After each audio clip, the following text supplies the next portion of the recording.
Hey, loser. Yeah, I'm talking to you. Who else would I be talking to? It's just us in here. Hand me that socket wrench, would you? The 3/4 inch? No, not that one. The other one. Yes, that one. Thanks. You know, you didn't have to come by so late. I was about to close up for the night. But I guess since you're already here, I might as well take a look at whatever's making that noise you mentioned. It's probably nothing serious. You worry too much about this car. Though I guess that's better than the idiots who drive their vehicles into the ground and then act surprised when the engine falls out. Come on, pop the hood for me. There we go. So you've been coming here for what, 2 years now? Maybe 3? Every time something goes even slightly wrong with your car, you show up at my garage instead of going to one of those big chain places in town. What's the matter? Don't trust those other mechanics? Or maybe you just like coming here. Like seeing me covered in grease and engine oil, sleeves rolled up, hair tied back in this messy bun. Yeah, I see that look on your face. Don't think I haven't noticed. Whatever, just stand over there and let me work, okay? You're always hovering, always watching me like I'm going to mess something up. I've been doing this since I was 16. I know what I'm doing. My dad taught me everything. Used to bring me out here when I was just a kid, let me hand him tools, explain what each part of the engine did. By the time I was in high school, I could rebuild a carburetor with my eyes closed. He'd be proud, I think, to see me running this place on my own now. Sorry, I don't usually talk about him much. There's just something about late nights in the garage, the smell of motor oil, the sound of metal on metal. It brings back memories. Anyway, your serpentine belt is looking a little worn. Not critical yet, but you'll want to replace it in the next few months. And your oil. When was the last time you changed it? Yeah, thought so. I can tell just by looking at the dipstick. You're terrible at taking care of this car, you know that? It's a good vehicle, reliable, but it's not going to last forever if you keep ignoring basic maintenance. Lucky for you, you've got me. What's that supposed to mean? Why are you smiling like that? I'm just saying, I'm a good mechanic, that's all. Don't make it weird. You're always doing that, making things weird. Okay, so here's what I'm thinking. The noise you're hearing is probably coming from the alternator. It's not terrible yet, but it's starting to wear down. I can order the part, have it here by the end of the week, and then you can bring the car back and I'll install it. Should take, 2 hours? Maybe 3. You could stick around while I work on it, if you want. I mean, you don't have to. You could drop it off and come back later, but if you wanted to stay, that would be fine too. I don't mind the company. What? No, I didn't just say I like having you around. I said I don't mind it. There's a difference. You're reading way too much into this. I'm just being nice. Because you're a regular customer. That's what good business owners do. They're nice to their customers. Stop looking at me like that. You want something to drink? I've got water in the mini fridge over there, and I think there's a couple of sodas left. Help yourself. I'm going to keep working for a bit. Check the brake fluid, make sure everything else looks good. You just sit over there on that stool and, I don't know, scroll through your phone or something. Or you could talk to me, if you want. I mean, we've known each other for a while now. We can have a normal conversation, right? It doesn't always have to be about cars. So, how's work been? You mentioned last time you were dealing with some difficult project. Did that ever get resolved? Yeah? That's good. I'm glad. You seemed pretty stressed about it. I worry sometimes about you, whether you're taking care of yourself. You work too hard, don't eat enough, probably don't sleep enough either. Someone needs to look out for you, dummy, since you clearly can't do it yourself. What? I'm just saying. You know, you're the only customer I let stay this late. Usually I kick everyone out by 7, lock up, head home. But with you, I don't know. I always end up making exceptions. telling myself it's just because your car needs work, that I'm being professional. But that's not really true, is it? I've been thinking about this a lot lately, about why I always tell you to come back, why I sometimes take a little longer than necessary on repairs. Not because I'm doing bad work, never that, but because maybe I find reasons to keep you coming back. An extra inspection here, a precautionary check there, things that aren't strictly necessary but give me an excuse to see you again. I know, it's pathetic. I'm supposed to be this tough mechanic who doesn't need anyone, who's all business. And here I am, sabotaging my own efficiency just to get a few more hours with some guy who probably doesn't even... Forget it. Hand me that rag, would you? Thanks. You asked me once why I became a mechanic. I don't think I ever really answered you. The truth is, I like fixing things. I like taking something that's broken, something that everyone else has given up on, and making it work again. There's something satisfying about that, about being the person who solves problems, who makes things right. My whole life, I've been the person people come to when they need help. My friends, my family, random customers who show up desperate because their car died and they can't afford to go anywhere else. I fix their problems, send them on their way, and then I'm alone again, until the next person shows up needing something. But with you, it's different. You don't just show up when you need something. You show up because you want to. You ask me how I'm doing, remember things I mentioned last time, bring me coffee sometimes even though I never asked you to. You treat me like I'm more than just the mechanic, like I'm a person, someone worth knowing. And that scares me because I don't know what to do with that. I don't know how to be vulnerable, how to let someone in. It's easier to just keep my guard up, act tough, pretend I don't care. But I do care, more than I should, more than I know how to handle. You're staring at me again. Stop it. I'm trying to work here and you're making it really hard to concentrate when you look at me like that. Like what? Like you actually care about what I'm saying. Like my words matter to you. Do they? Do I matter to you? Or am I just the convenient mechanic who keeps your car running? Sorry, that was a weird question. Forget I asked. I'm just tired. It's been a long day. Too many customers, too many problems, too much time spent elbow deep in engines and not enough time with you. There, I said it. Are you happy now? I spend all week looking forward to the days you show up, wondering if you'll come by, hoping something on your car breaks just so I have an excuse to see you. It's pathetic. I know it is, but I can't help it. You've gotten under my skin somehow, worked your way into my thoughts, my daily routine, and I don't know what to do about it. What are you doing? Why are you walking over here? I'm covered in grease. Don't get too close or you'll ruin your shirt. You don't care? Of course you don't care. You never do. That's one of the things that drives me crazy about you.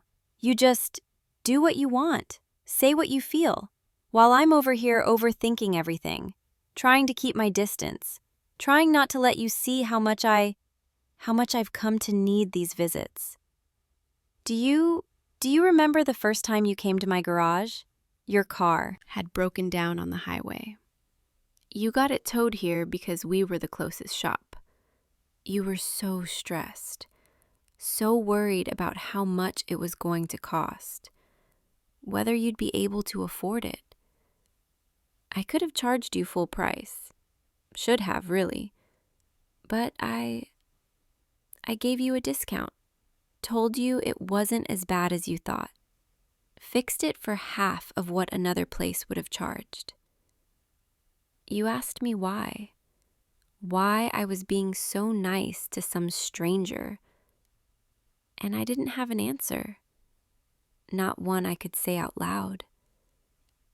But the truth is, even back then, something about you felt different. The way you thanked me, the way you looked at me like I just saved your life over something as simple as a broken fan belt. I wanted to see that look again. Wanted to be the person who helped you. So, when you came back a few months later for an oil change, I was happy. And then you kept coming back, and I kept being happy. And somewhere along the way, it stopped being about fixing your car. It started being about you. About the way you smile when you walk through that door. The way you lean against the workbench and watch me work. The way you ask questions like you're genuinely interested in what I'm doing. The way you make me feel like I'm not just some grease monkey in a garage. Like I'm someone special. Someone worth your time. I'm not good at this. At talking about feelings. At being honest about what I want. It's so much easier to just hide behind sarcasm. Behind this tough exterior. But I don't want to hide anymore. Not from you. I like you. There, I said it. I like you. A lot. Way more than I should. And it terrifies me. Because what if you don't feel the same way? What if I've been reading everything wrong? What if this ruins everything? What if you stop coming around because now things are weird between us? I couldn't handle that. Losing you. Losing these moments. But I also can't keep pretending.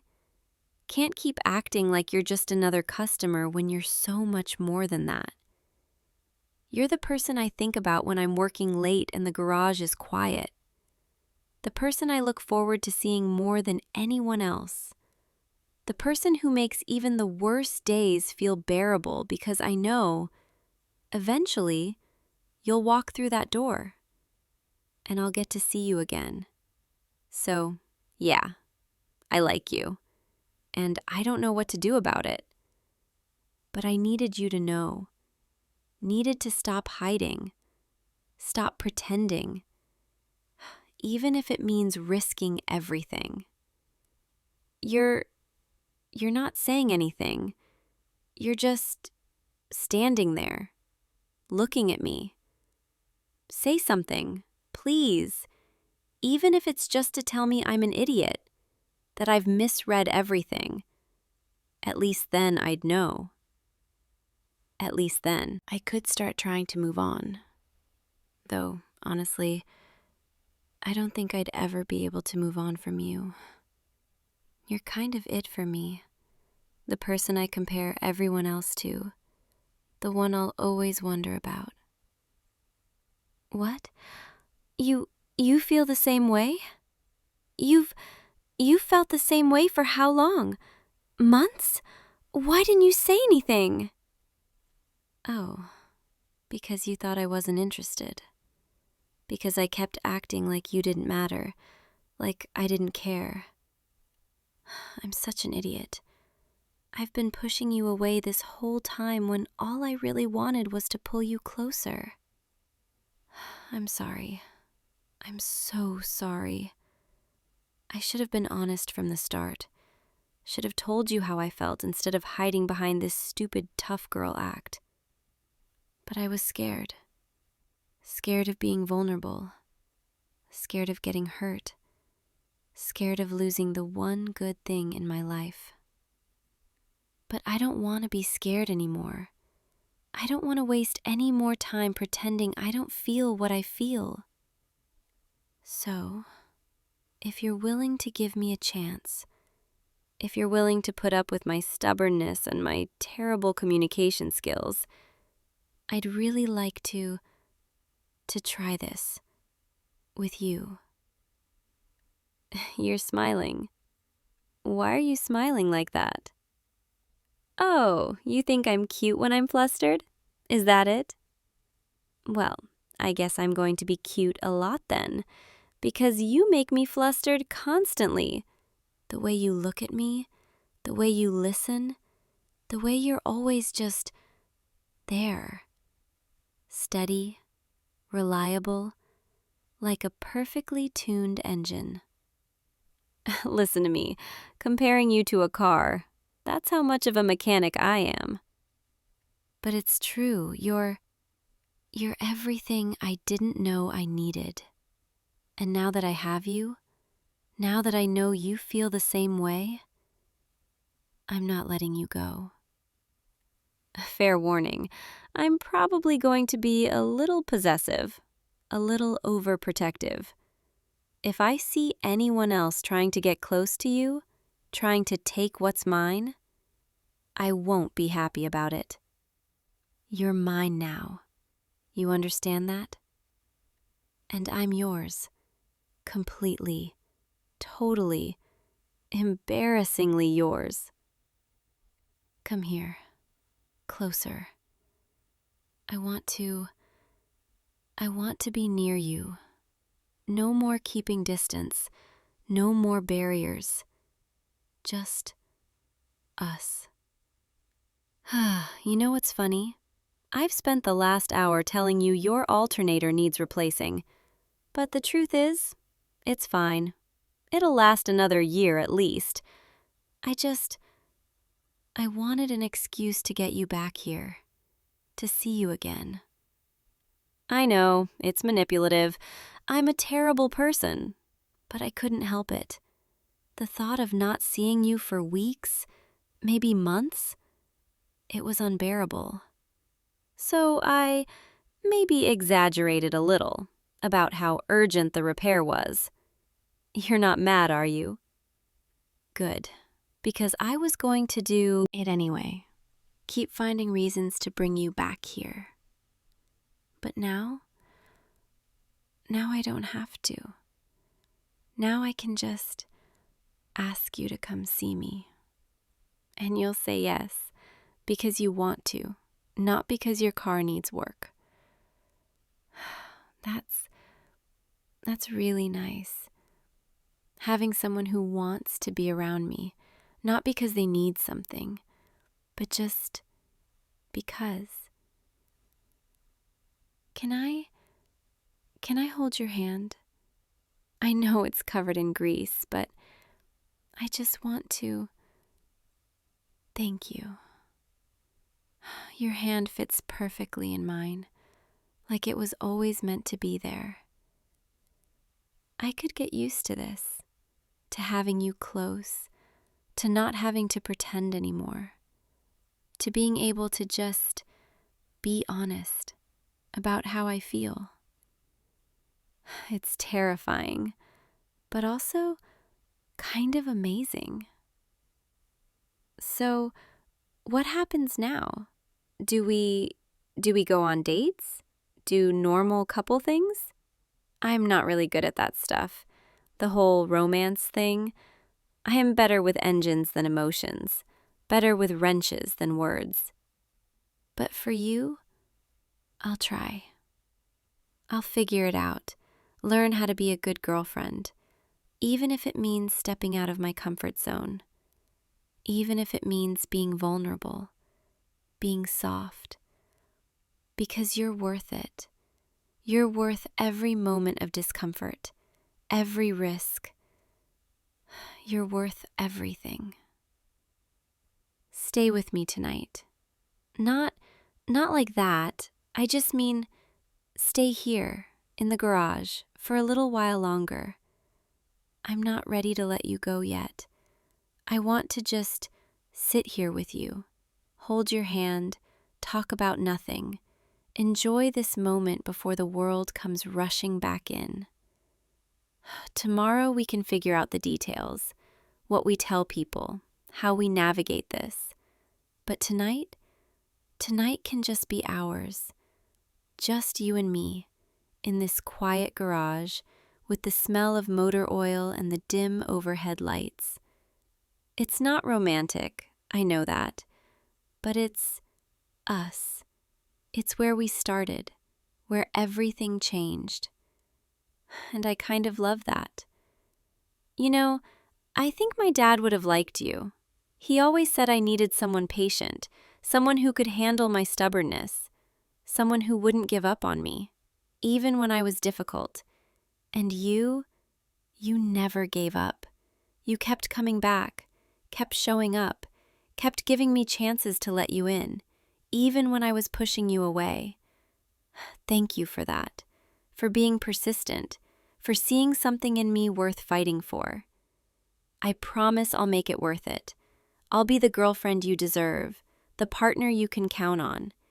Even if I'm not perfect, even if I mess up sometimes, I'll always try, always fight for us. Because you're mine, and I don't let go of what's mine. Are you falling asleep on me? Your eyes are getting heavy. It's late. You've had a long day. Come on, let me close up here. I'll walk you to your car. Make sure you get home safe. And tomorrow you can come back. Not because your car needs work, but because you want to see me. And I'll be here, waiting, like I always am. All right, up you go. Careful, don't trip over that toolbox. I really need to organize this place better. Here, let me get the lights. There. Your car should be fine to drive home. Everything's in working order. I was thorough, even if I did exaggerate a little about the urgency. Old habits. But from now on, I'll be honest. About everything. Your car, my feelings, all of it. No more games, no more pretending. Just us, being real with each other. Drive safe, okay? Text me when you get home so I know you made it. And maybe we can get dinner this week? Somewhere that's not my garage? I know a place. Nothing fancy, but the food's good. We could talk more about us, about what this means. If you want to.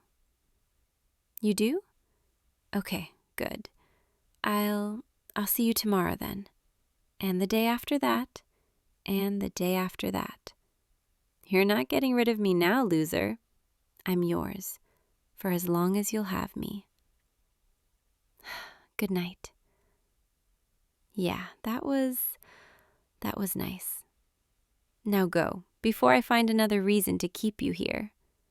I'll see you tomorrow. I really like you, you know. Sweet dreams. Think of me, okay? Because I'll definitely be thinking of you. Good night, loser. Drive safe. I'll be here, waiting for you, tomorrow. Always.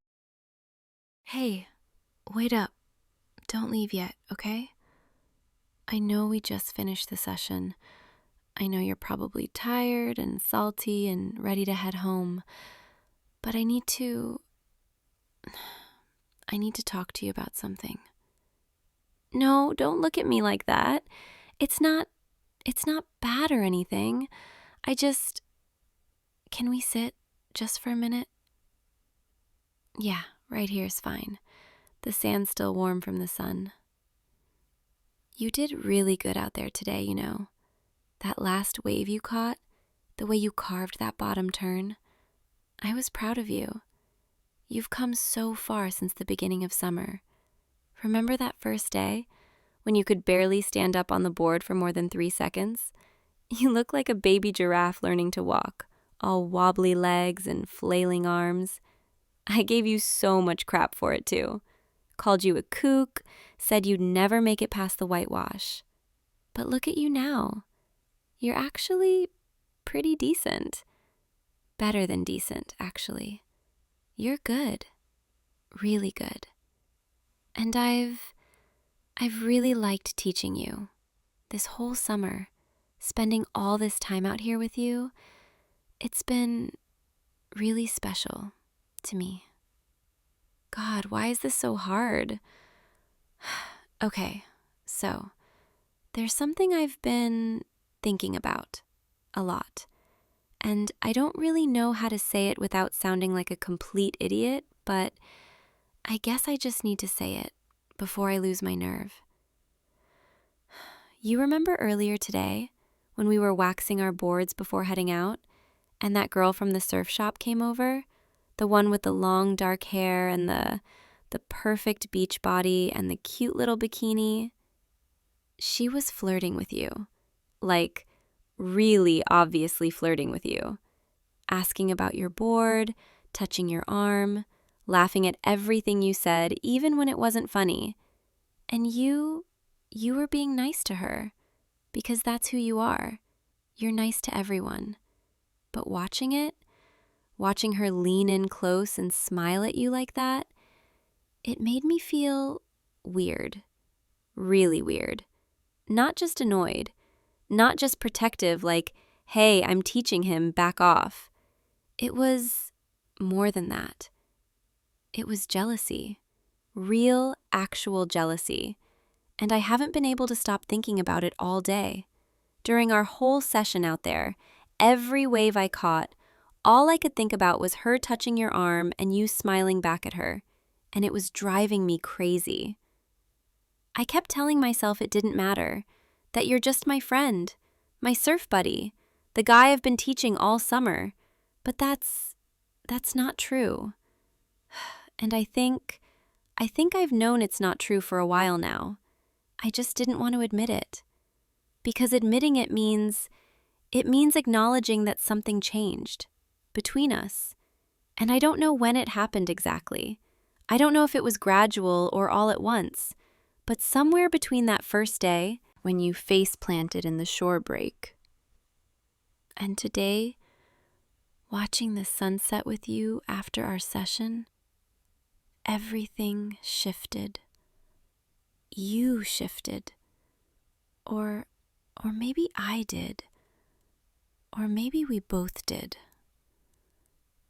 All I know is I can't look at you the same way anymore. And I can't pretend I don't care when other girls flirt with you. Because I do care. Way more than I should. You're probably wondering why I'm telling you this now. Why I didn't just keep it to myself. Honestly, I was planning to. I was planning to just bury it, ignore it, hope it went away on its own. But then today happened, and I realized it's not going away. If anything, it's getting stronger.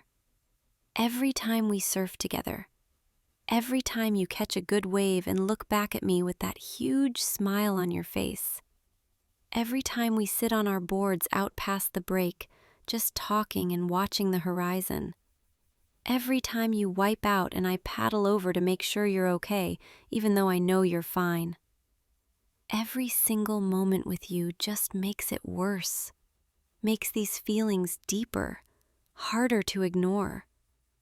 And I can't keep doing this, can't keep pretending. So here I am, sitting on the beach with you at sunset, finally saying what I should have said weeks ago. I like you. There, I said it. I like you. And I have for a while now. And it's been eating me alive because I didn't think you'd ever see me that way. I mean, look at me. I'm not exactly girlfriend material, right? I'm the tomboy, the surf bum, the girl who smells like salt water and sunscreen and board wax. I don't wear makeup. I don't do my hair all nice. I live in board shorts and rash guards. I probably have sand in places sand should never be. And I'm not soft, not delicate, not the kind of girl guys usually go for. I give people crap. I'm sarcastic. I'm competitive. I'll push you into the water if you annoy me. So I figured, why would you ever look at me and think, yeah, I want to date her? You could have anyone. that girl from the surf shop, any of the cute tourists who come through here every summer. Girls who actually know how to flirt, who wear pretty dresses and have their life together. Not someone like me who lives for the next swell and has more bruises than a prize fighter. But then there are these moments, these small moments that make me think, maybe, just maybe. Like 2 weeks ago, when that set came through and you got caught inside, you were under for longer than usual, and I could see your board floating, but I couldn't see you, and my heart just stopped. For those few seconds before you popped up, I felt this panic I've never felt before. This overwhelming fear that something happened to you, that you were hurt, that I'd lose you. And when you finally surfaced, laughing and shaking the water out of your hair like it was nothing, I wanted to paddle over and hug you, or punch you for scaring me, or both. But mostly I just wanted to make sure you were okay, to be close to you, to know you were safe. And that's when I knew that this wasn't just friendship, because friends worry, but this was different. Or last week, when we had that perfect evening session, remember? The waves were glassy, the sun was setting, there was barely anyone else out, and we just sat there, out past the break, not even catching waves, just floating on our boards and talking. You were telling me about that thing with your family, the stuff that's been bothering you. And I was actually listening, really listening, not just waiting for my turn to talk. And at one point, you looked at me, really looked at me, and you said, "Thanks for always being here." And I wanted to say, "I'll always be here for as long as you want me." But instead, I just punched your shoulder and called you sappy, because that's what I do. I deflect, I make jokes, I hide behind sarcasm. It's easier that way, safer. If I don't let anyone see how I really feel, then I can't get hurt, right? But the thing is, I'm already hurt. Because every day I don't tell you the truth is another day of pretending, another day of watching you and wishing things were different, another day of lying to myself about what I want. And what I want is you. I want more than just surf sessions and beach hangs and casual conversation. I want to be able to hold your hand without making it a joke. I want to kiss you after a good session instead of just fist bumping. I want to call you mine and have everyone know it, especially girls like the one from the surf shop. God, listen to me. I sound so vulnerable, so not like myself. But I guess that's what you do to me. You make me want to be honest, to put down the walls, even though it's terrifying. Because what if you don't feel the same way? What if I just made this whole thing super awkward?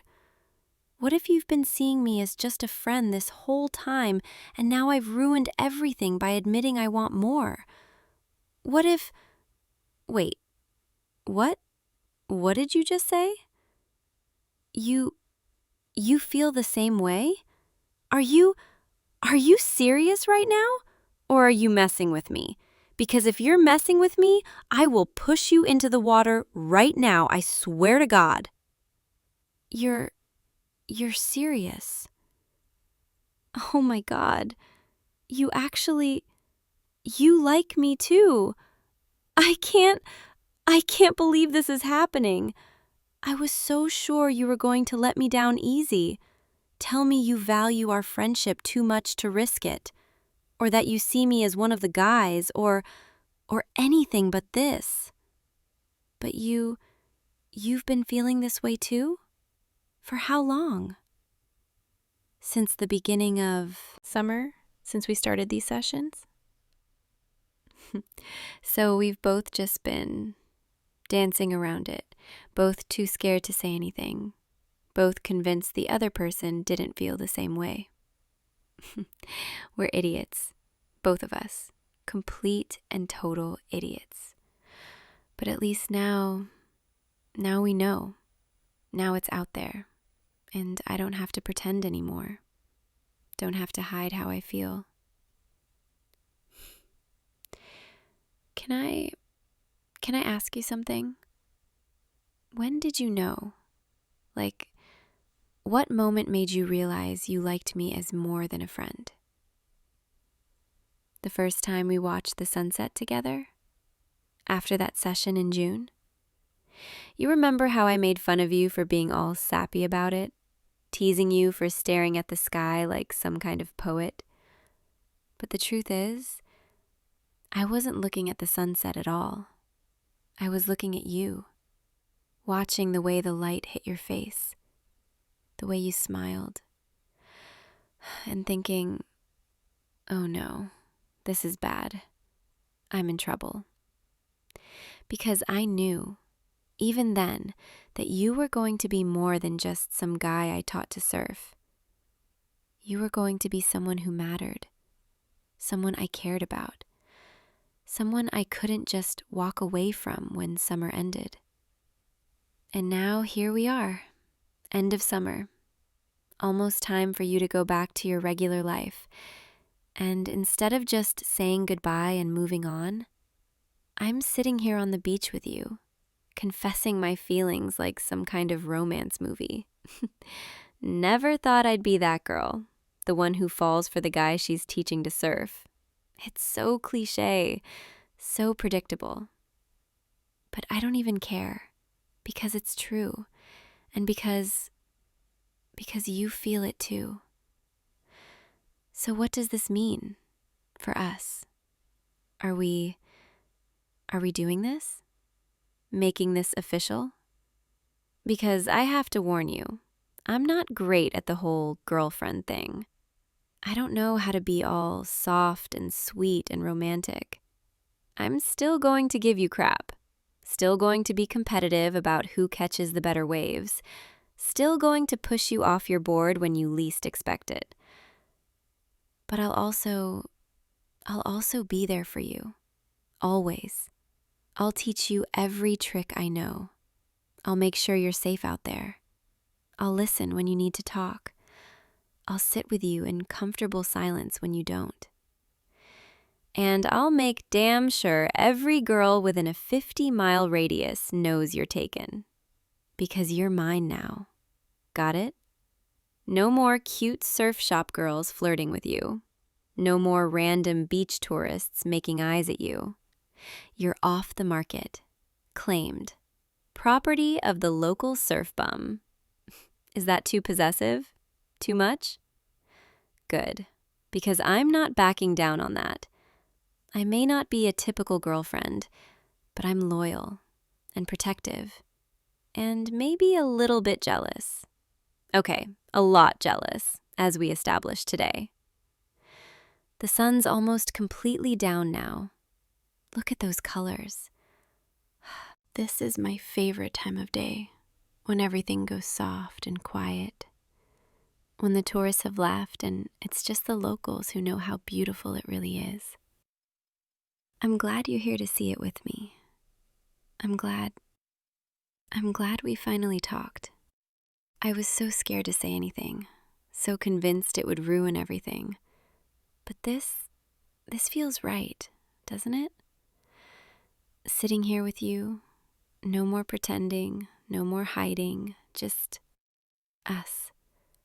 Finally being honest about what we want. You want to know something? Something I've never told anyone? Every morning this summer, before dawn patrol, I'd wake up extra early, just to make sure I was at the beach before you. To make sure I didn't miss a single session. Because those mornings with you, just the two of us out there before everyone else, those were my favorite moments. When it felt like the ocean was just ours. when I could watch you improve, watch you fall in love with surfing the way I fell in love with you. Yeah, I'm saying it. I fell in love with you. Not just I like you, not just I have a crush. I fell in love. Somewhere between June and now, probably earlier than I'm willing to admit. Maybe that first day when you wiped out and came up laughing instead of frustrated. When you looked at me with salt water dripping down your face and said, again, with this huge grin. That determination, that joy, that willingness to keep trying even when it was hard. That's when I started falling. I just didn't realize it yet. Or maybe I did. Maybe I knew all along and just didn't want to acknowledge it. Either way, here we are, and I'm done pretending. I love you, and I want to be with you. Not just for the rest of summer, not just until you leave. I want to figure this out, make it work, whatever that looks like. I know it won't be easy. I know long distance is hard. I know you have your life back home and I have mine here. But I don't want to lose this, lose you. So we'll figure it out, right? We'll make time. We'll visit, we'll video call. We'll make plans for next summer. Because you're worth it. This, whatever this is between us, it's worth fighting for. You agree? You want to try? Good, because I wasn't going to take no for an answer anyway. Once I decide I want something, I don't give up easily. And I want you, more than I've wanted anything in a long time. Come here, closer. Yeah, just like that. I want to, can I? Been wanting to do that for weeks. Your face is so red right now. It's cute. You're cute. Even when you're embarrassed, especially when you're embarrassed. Get used to it. I plan on making you blush a lot from now on. It's my new favorite hobby, right up there with surfing. The stars are starting to come out. Look. We should probably head back soon. It's getting dark and cold, but I don't really want to leave yet. Can we stay a little longer? Just sit here together? I like this, being close to you, not having to pretend anymore. Just you and me and the sound of the waves. You know what I was thinking about earlier during our session? I was thinking about how different this summer has been, how different you've made it. Usually I just surf, hang out with the same people, do the same thing every day. It's comfortable, familiar, safe. But you changed all that, shook things up, made me excited to wake up early, made me look forward to teaching instead of just doing my own thing. Made me feel things I haven't felt in a long time, maybe ever. You made me want to share this, the ocean, the waves, the sunsets, things that have always been just mine. I wanted them to be ours. And that's huge for me, letting someone in like that. I'm not good at vulnerability, at admitting I need people, at letting my guard down. But with you, it feels safe, like I can be myself, my real self, not the tough surfer girl who doesn't need anyone, not the loner who's married to the ocean, just me, scared and hopeful and falling in love. I'm really glad you came here this summer, really glad you wanted to learn to surf, really glad you kept showing up, even when you sucked at it. And I'm glad you didn't give up on me, even when I was being difficult. Because I was being difficult, on purpose. Trying to push you away because I was scared of how much I was starting to care. but you just kept showing up, kept smiling at me, kept asking when our next session was, like you actually wanted to be around me, like my walls didn't scare you off. And eventually, those walls started coming down, one session at a time, one conversation at a time, until tonight, when they finally crumbled completely. And now you know everything, how I feel, what I want, and you feel the same way. I still can't believe it. It feels like a dream, like I'm going to wake up tomorrow and none of this will have happened. But it is real, right? This is really happening. You promise? You promise this isn't some cruel joke or misunderstanding? Okay, I believe you. I'm not used to things working out like this. Usually when I want something, it doesn't want me back. But you actually like me, want to be with me. That's everything, more than I hoped for. It's getting late. We really should head back. But before we go, can I ask you for one more thing? Tomorrow morning, dawn patrol, just you and me. But this time, as more than friends, as whatever we are now. Girlfriend and boyfriend? Is that what we're calling this? God, that sounds so official, so real. But I like it. I really like it. Your girlfriend, me. The girl who spent all summer pretending she didn't like you. Future me is going to look back on this and laugh at how obvious it was. How every time I accidentally touched your hand while adjusting your stance.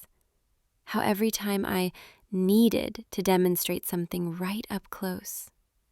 How every time I stayed later than necessary just to watch one more sunset with you. It was all because I liked you, was falling for you, didn't want the day to end. And now I don't have to hide it anymore. So yeah, tomorrow morning, dawn patrol. Meet me here at 6? And don't be late. Just because you're my boyfriend now doesn't mean you get special treatment. I'll still give you crap if you're not ready when the swell is good. Some things never change. Come on, let's get you home before it's completely dark. I'll walk you to your car. Make sure you get there safe. Because that's what girlfriends do, right? They worry. They care. They make sure you're okay. And I'm going to be the most overprotective girlfriend you've ever had. Fair warning. But you signed up for this. You said you wanted to be with me. So you're stuck with me now. All of me. The good parts, the annoying parts, the jealous, possessive, competitive parts. Lucky you. Okay, let's go. Before I get too sappy and ruin my reputation as the tough tomboy. Hey, before we go, one more thing. Thank you for taking a chance on me, for seeing past the walls and the sarcasm, for making this summer the best summer I've ever had. I love you. I know I already said it, but I want to say it again. I love you, and I'm so, so glad you're mine. Now come on, let's get out of here. We have dawn patrol in 6 hours. You better get some sleep. You're going to need your energy. Because I plan on pushing you hard tomorrow. Celebrating this new us by making you work for it.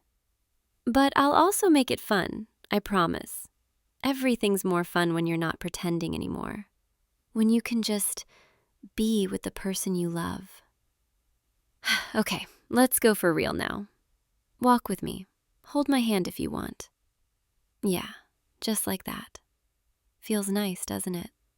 Natural. Like we should have been doing this all along. Tomorrow morning, 6 a.m. Don't forget. And hey, sweet dreams tonight. Dream about me, okay? About us. About all the sessions we have ahead of us. Because this is just the beginning. Good night, boyfriend. Still getting used to saying that. But I like it. I really, really like it. See you tomorrow at dawn. I'll be the one on the beach waiting for you, like I have been all summer. But this time, you'll actually know why. Sleep well, and don't be late. I'd hate to have to come drag you out of bed on our first official day as a couple. Okay, I'm going. Good night. I love you. Now go, before I keep you here all night just talking. Tomorrow, 6 a.m., be there. And thank you for everything. For this, for making this summer unforgettable. Good night. Oh, you're here. I mean, what are you doing here, standing around like that, watching me? Don't you have something better to do than stare at someone working? Fine. If you're going to be here anyway, you might as well make yourself useful. The hives need inspection today, and I could use an extra pair of hands. Not that I need help or anything. I'm perfectly capable on my own. But the bees are more active this time of year, and it's safer with 2 people. That's all. Come on, don't just stand there. Grab that spare veil from the hook, the white one. Yeah, that one. You're going to need to stay close to me so I can show you what to do, and keep you from doing anything stupid that might disturb the colony. Not that I want you close, it's just practical, that's all. Okay, so the first thing you need to know about bees is that they're actually really gentle. If you're calm around them, they'll be calm around you. Just breathe slowly, move with intention, no sudden movements, and they'll barely notice you're there. Here, let me help you with that veil. You're putting it on wrong. See? This is why you need me. You can't even figure out a simple veil. Hold still. I need to adjust it. Make sure there aren't any gaps where they could get in. There, that's better. Now your face is completely covered and safe. Why are you looking at me like that? No, I'm not staring. I was just checking, making sure the veil was secure. That's literally my job right now. Come on, let's go check the first hive. This one is my strongest colony. The queen is productive, the workers are healthy, they've been making beautiful honey all season. Watch, I'm going to open the lid slowly, carefully. You hear that sound? That low humming? That's the sound of thousands of bees, all working together, all with their own purpose. It's kind of beautiful, isn't it? I mean, from a practical standpoint, it indicates a healthy hive. That's all I meant. Here, come closer. You need to see this. I'm going to pull out a frame so you can see the comb and the brood pattern and how they store the honey. Closer. You need to be right next to me so you can see properly. There. See this? These capped cells? That's honey, ready to harvest. And over here, these cells with the little white larvae, that's the next generation. The queen walked across this exact frame, probably yesterday, laying eggs, one by one, building her colony. She's really incredible when you think about it. Everything she does is for the good of the hive. What? Why are you standing so close now? I said come closer so you could see, not this close. I can feel your shoulder touching mine, and it's distracting. Focus on the bees, not on whatever you're doing right now. Okay, I'm going to put this frame back and check the next one. You can help if you want. Just hold this corner carefully. Don't drop it. Good, that's actually perfect. You're doing well. For a beginner, you're doing well for someone who's never done this before. The thing about bees is that people always think they're dangerous, that they're just waiting to sting you. But that's not true. Bees don't want to sting. It kills them. They only do it when they feel threatened or when they're protecting something precious to them. They're actually really selfless when you understand them. And once you spend time with them, really pay attention to them, you start to see how much they care, how much they give. Why are you looking at me like that again?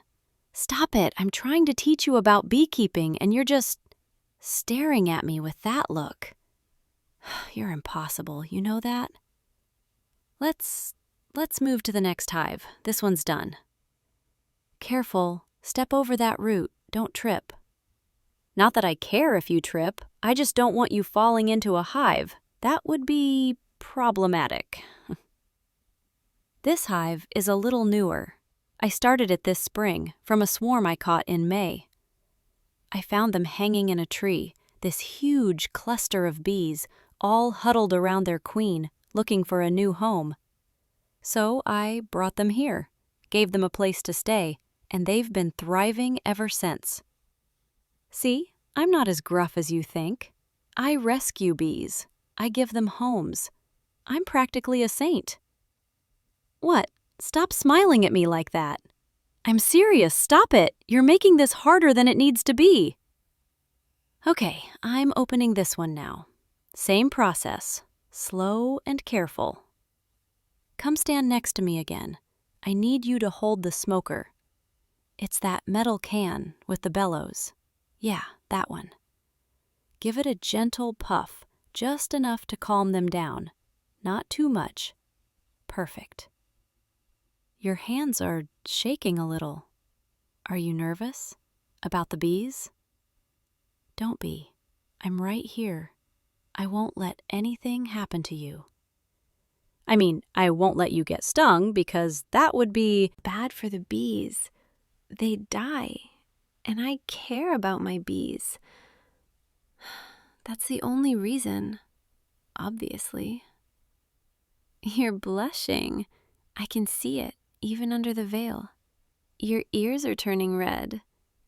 What? No, I'm not blushing. It's just warm out here, that's all.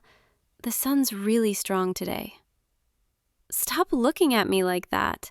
Focus on the hive. Seriously. Okay, this frame looks good. Healthy brood, plenty of pollen stores. They're doing really well.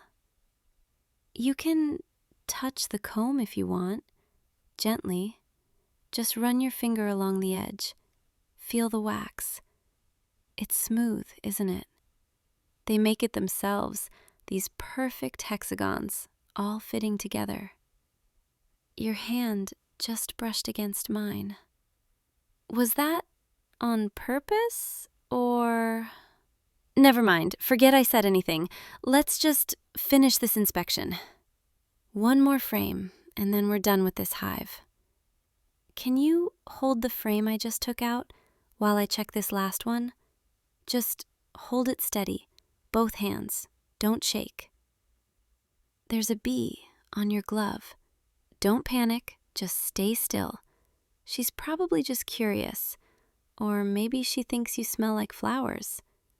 Though honestly, you smell more like, I don't know, something warm and comfortable, and I need to stop talking now. The bee just flew away. See? You're fine. Nothing to worry about. Okay, we're done here. I'm closing up the hive. You did really well, actually. Better than I expected for your first time. Not that my expectations were low, I just didn't know what to expect, that's all. Let's head back to the honey house. I need to check some equipment, and you can come with me if you want. Not because I want you there, just it's part of the tour, or whatever this is. Follow me. It's just through these trees, not far. Watch your step. The path is a little uneven here. Here, take my hand, just so you don't trip. It's practical, that's all. I'm just making sure you don't fall. Your hand is really warm. I mean, compared to, I don't know, the air? The temperature difference is noticeable. I need to stop talking before I say something really stupid. There, the honey house, that little building with the blue door. This is where I extract the honey, bottle it, store the equipment. Basically my workshop. Come on, let's go. Inside. It smells good in here, doesn't it? Like honey and beeswax and wood. It's one of my favorite smells in the world. Not that I have favorite smells, or favorite anything. I'm very practical and emotionless. You can take your veil off now. We're inside. No bees in here. Why are you looking at me like that again? Seriously, what? Do I have something on my face? Stop staring. It's making me uncomfortable. Fine. You want to know why I'm acting weird? It's because you're here and you're making it really hard for me to focus. Every time you stand close to me or brush against me or look at me with those eyes, I lose my train of thought. And I don't like it because I'm supposed to be in control. I'm supposed to be the one who knows what she's doing.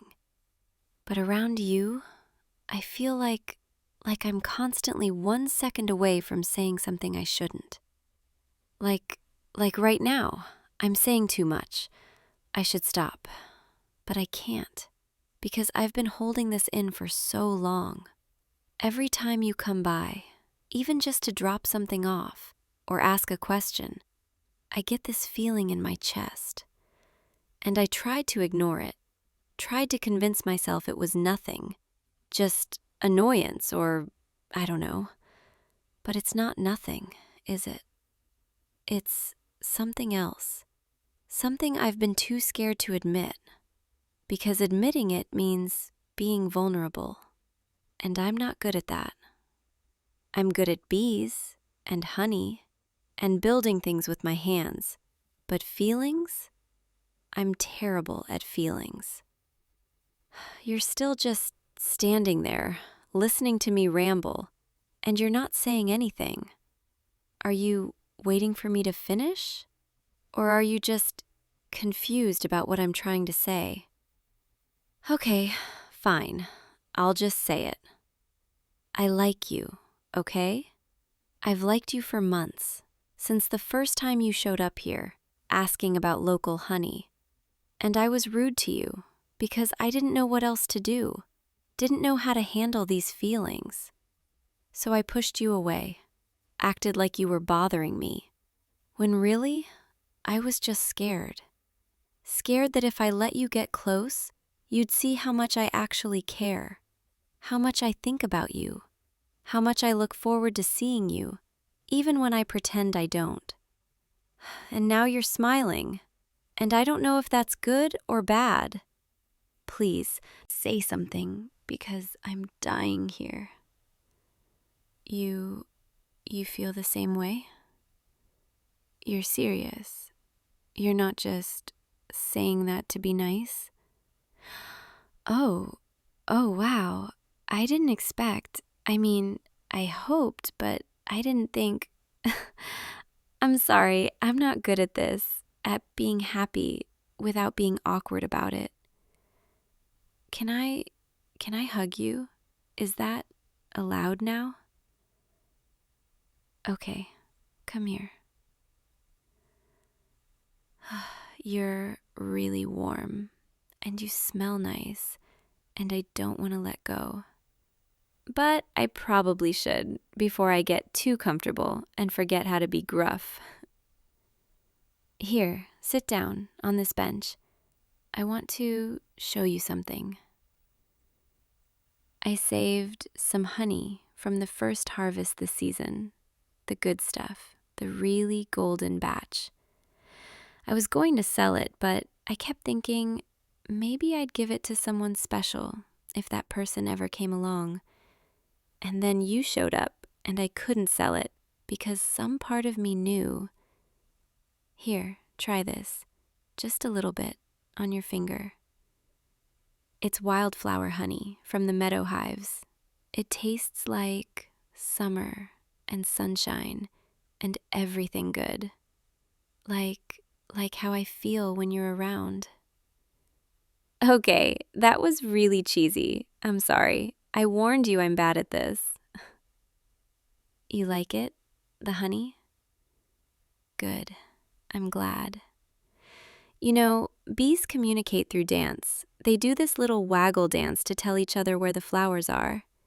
And I always thought that was so much easier than words. Just moving your body and everyone understands. But with you, I want to use words, even if they're clumsy, even if I mess up. Because you deserve to hear them, to know exactly how I feel. I was scared for so long, scared of being hurt, scared of letting someone in. But you kept coming back, even when I was difficult, even when I gave you every reason to leave. And that meant something to me, more than I could ever express. So, what happens now? Do we just see each other more? Go on actual dates? Hold hands in public? Because I'm definitely not good at any of that. I'll probably be weird and awkward the whole time. But I'll try, for you. I'll try to be less gruff, more open, even though part of me will always be a little prickly. That's just who I am. You're okay with that? With me exactly as I am? Even the parts that are difficult and stubborn and bad at feelings. Okay, good. The light coming through the window, it's turning everything gold. That's my favorite time of day, right before sunset, when everything looks soft and warm and peaceful. And having you here, sitting with me, it makes it even better. Can you stay a little longer? I know it's getting late, but I'm not ready for you to leave yet. We could just sit here in the quiet and watch the light change. I don't need to talk or do anything. I just want you near me. Thank you for being patient with me, for seeing past the walls I put up, for liking me even when I made it really hard to like me. I don't deserve you, but I'm going to try my best to be someone who does. You're getting sleepy, aren't you? Your eyes keep closing, just for a second, then opening again. It's okay. You can rest. The bench is comfortable, and I'm right here. I promise I won't put bees on you while you sleep. Much.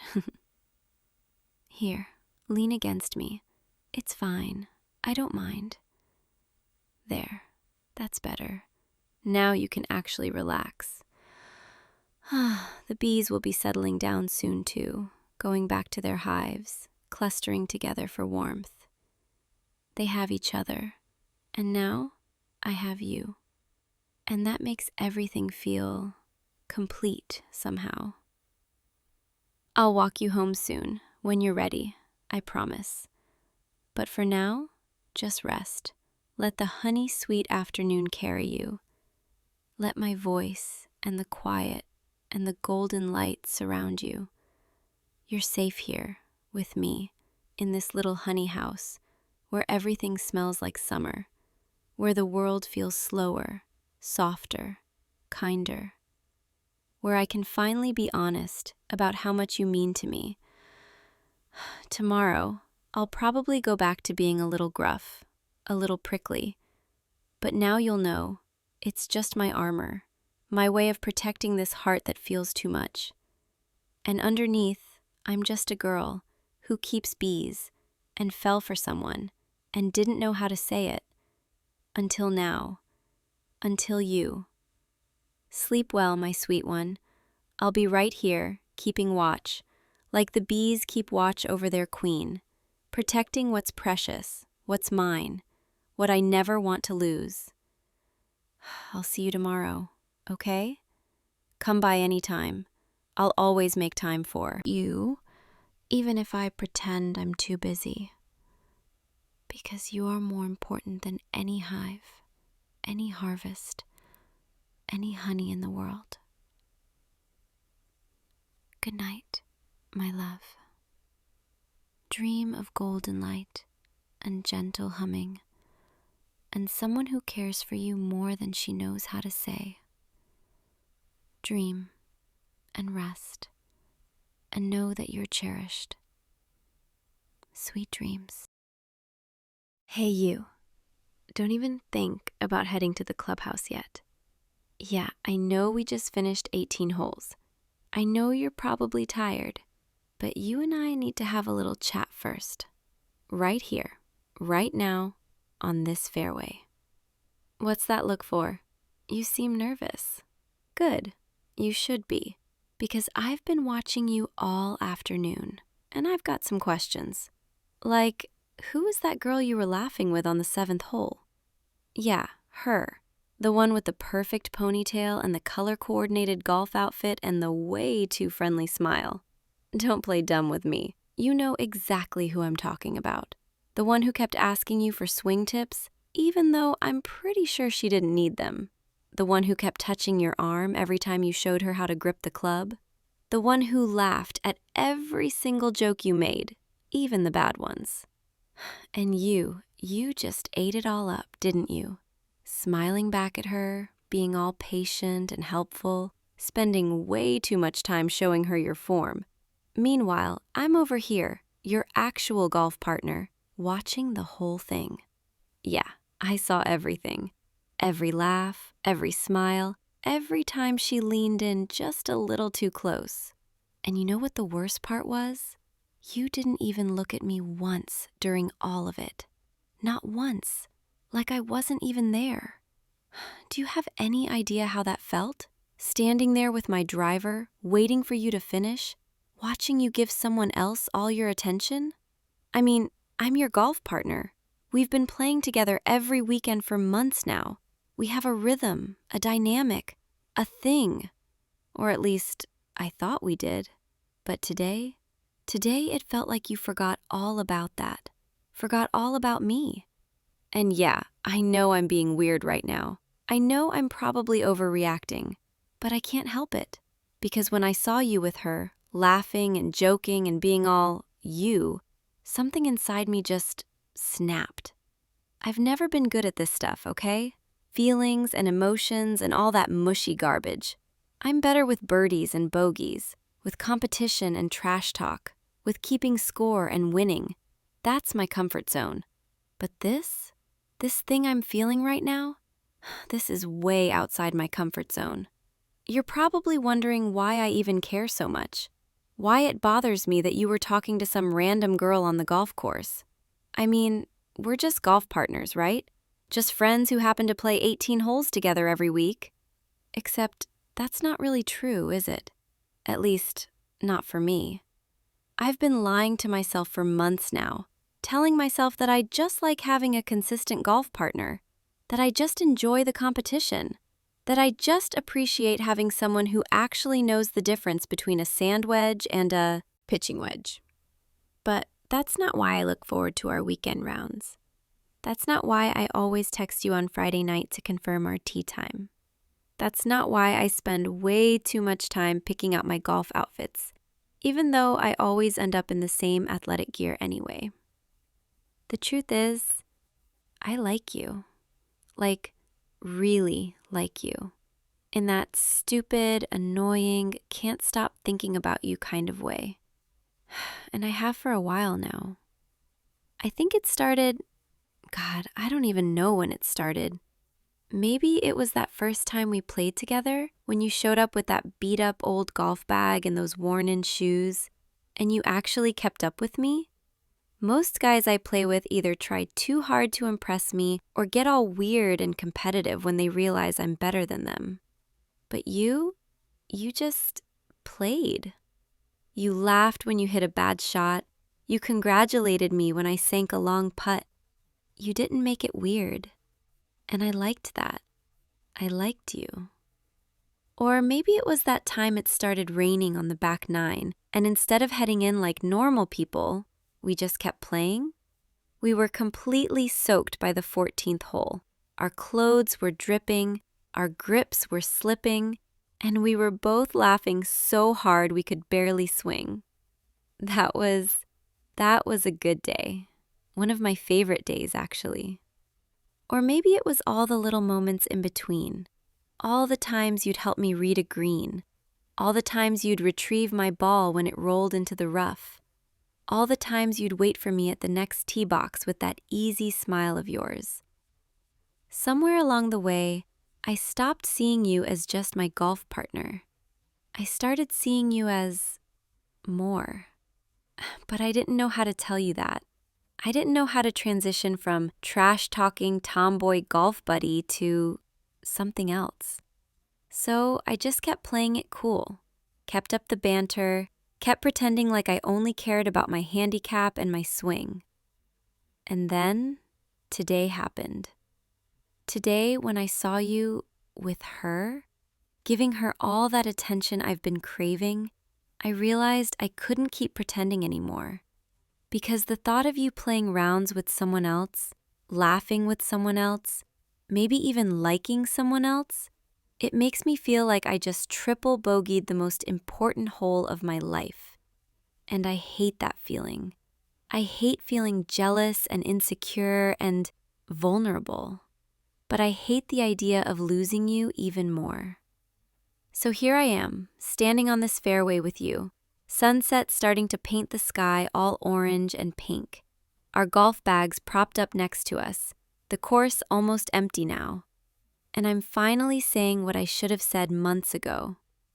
I like you. I want to be more than just your golf partner. I want to be the person you text first thing in the morning, the person you think about during your lunch break, the person you look forward to seeing every weekend. Not just because we play golf together, but because you actually want to spend time with me. And I know I'm not like other girls. I know I'm rough around the edges. I know I'm competitive and stubborn, and I probably swear too much when I hit a bad shot. But I care about you so much that it scares me. So, what do you say? Are you going to say something? Or are you just going to stand there looking at me like I've lost my mind? Because I kind of have. Lost my mind, I mean, over you.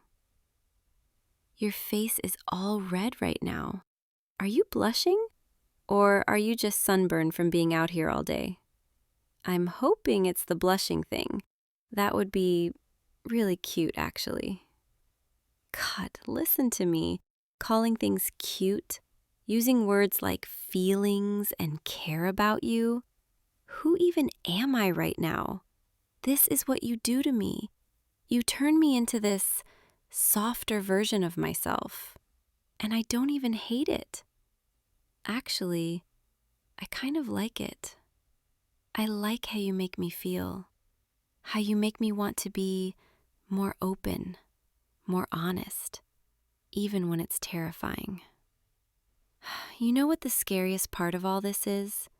The possibility that you don't feel the same way, that you really were just here for the golf, that all those moments I've been replaying in my head, all those times I thought maybe you were flirting back, maybe they didn't mean anything to you. That girl today, the one with the perfect ponytail, maybe she's more your type. Maybe you like girls who are more feminine, more traditionally pretty, more put together. Girls who wear cute dresses and know how to flirt properly and don't have permanent tan lines from their golf glove. I mean, I get it if that's what you want. I wouldn't blame you. I'm not exactly the easiest person to be with. I'm competitive to a fault. I hate losing at anything. I probably care way too much about my golf stats. And I've spent months pushing you away with teasing and trash talk instead of just telling you how I feel. So yeah, I wouldn't blame you if you said no. If you told me you just want to keep things the way they are, I'd be devastated, but I'd understand. But before you answer, before you say anything, can I tell you about all the times I almost said something? Because there have been so many moments, so many times when the words were right there on the tip of my tongue. Like that time we played at dawn, remember? We had that early tea time and the course was completely empty. Just us and the sunrise and the morning mist rolling across the fairways. You made some joke about how the early bird gets the worm, and I almost said I'd wake up at dawn every day if it meant seeing you. But I chickened out, laughed it off instead. Or that time you brought me coffee before. Our round. You remembered exactly how I like it. Extra shot of espresso, barely any cream, no sugar. Such a small thing, but it meant everything. I wanted to tell you right then, wanted to say, this is why I like you, because you pay attention to the little things. But I just said thanks and took a sip and pretended my heart wasn't racing. Or that time I had that terrible round, remember? I was so frustrated with myself. Couldn't hit a fairway to save my life. 3-putted like 4 times. And you didn't make fun of me, didn't tease me about it. You just walked next to me and said, hey, even Tiger has bad days. And then you bought me a beer at the 19th hole and let me vent about all my terrible shots. You just listened and made me feel better. I almost told you then, too. Almost reached across the table and took your hand and said, I really like spending time with you. But I was too scared. I've been scared this whole time. Scared of ruining what we have. Scared of making things awkward. Scared of hearing you say you don't feel the same way. But today, when I saw you with her, I realized that being scared of losing you is nothing compared to actually losing you. So here I am. No more hiding behind golf banter and competitive teasing. Just me, telling you the truth. I like you. I want you. I think about you way more than any person should think about their golf partner. And if you're willing to give this a shot, give us a shot, I promise I'll be the best girlfriend you've ever had. I'll still beat you at golf most of the time. That's non-negotiable. But I'll also hold your hand on the cart paths and kiss you on the greens when no one's looking and text you goodnight every single night. I'll be yours, completely, if you'll have me. So, what do you say? Wait, why are you smiling like that? Are you saying yes? You feel the same way? You've liked me this whole time? You've been waiting for me to say something? Oh my God, we're both idiots, aren't you? All this time, all these months, we've been dancing around each other like a couple of fools. You thought I was out of your league? Are you kidding me? Have you seen you? Have you noticed how cute you are when you're lining up a putt?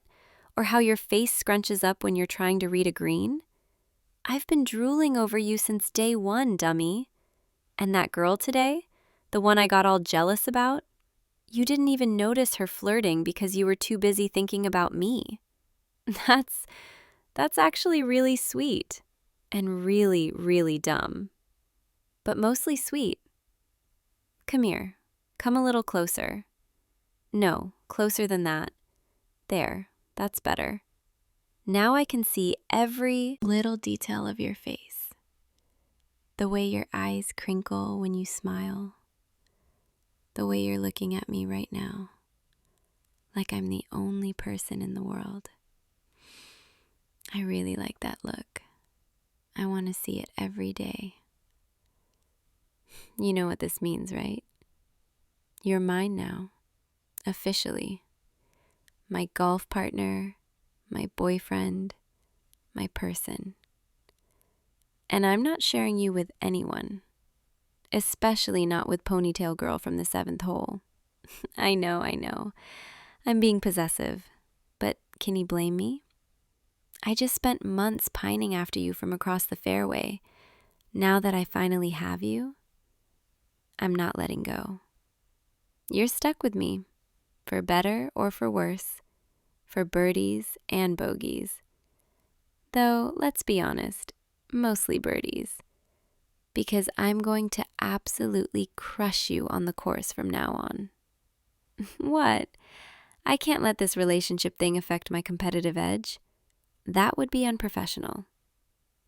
But off the course, when it's just you and me, I'll be as soft and sweet as you want me to be. I'll hold your hand. I'll lean on your shoulder.